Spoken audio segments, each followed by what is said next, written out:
Dennis Quaid has been dealing with some real-life drama after his newborn twins were mistakenly overdosed with a blood-thinning drug. You say, how could that happen? And, you know, we've heard other stories of surgeons operating on the wrong leg, for example, or arm, and frightening stuff out there when you go to the hospital. You never know. So how can you protect yourself against medical mistakes? Dr. Jake Deutsch with Hackensack University Medical Center has some life-saving advice. First of all, how often does this kind of error happen? I think this is so frightening.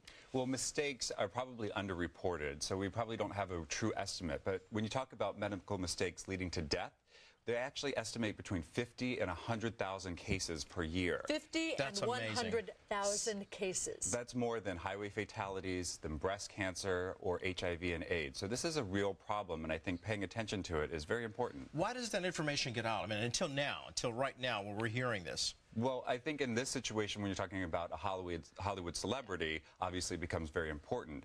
Other reasons it may not be, brought out to the press is because people don't report it.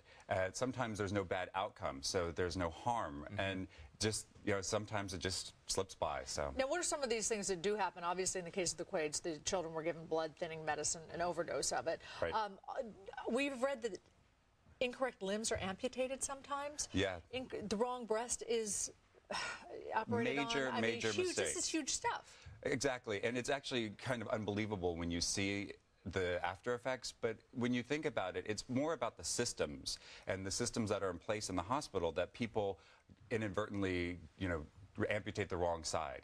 So what actually they're trying to improve is the systems that are operating in the hospital to prevent things like this. So actually pre-surgical checklists where the surgeon will come in and talk with you before you have your procedure and say, all right, we're going to be working on your right elbow, for instance.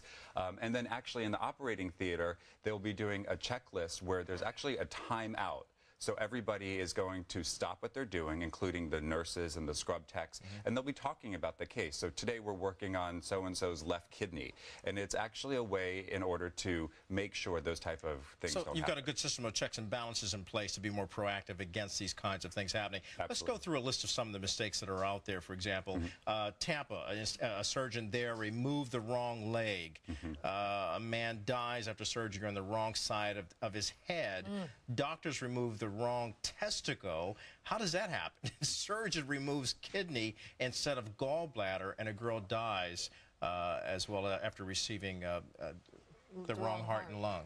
How the heck? There's many factors that play into that, and actually there's a joint commission that focuses on hospital accreditation, and they're really big on safety in the hospital. And so some of the safety measures that they're trying to improve upon are patient identifiers. So when you're in the hospital, you have a patient identification band, and actually there's implementation to check two forms of identifiers. So they're going to be looking at your armband and saying, are you Sally Smith? And shouldn't it be also something as basic? I know my late mother-in-law used to, when her husband would go in for eye surgery, she would take a marker and put it over the correct eye, because just taking such steps that seem so stupid and silly, but just reaffirming, we all know what we're here for. That's absolutely right, and that's what the surgeons are doing, is they're actually writing, where the surgical incision or procedure should be done. Dr. George, real quickly, we expect the hospital to do the right thing, the doctors to do the right thing, but what about the patients themselves? What should they do?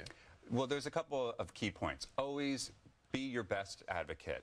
Become a healthcare advocate for yourself. So that means ask questions. Talk with your doctor. When you're having treatment, discuss what am I having done? What is the procedure that I'm having done? To be very clear about it. Other things you could do is be clear about your medications. All right. So make sure they know what you're taking, what the doses are, and allergies are very, very important. Dr. Jake Deutsch, Hackensack University Medical Center. Good hospital, by the way. Thank you. Excellent. Thank you. Thank you. And switching gears, country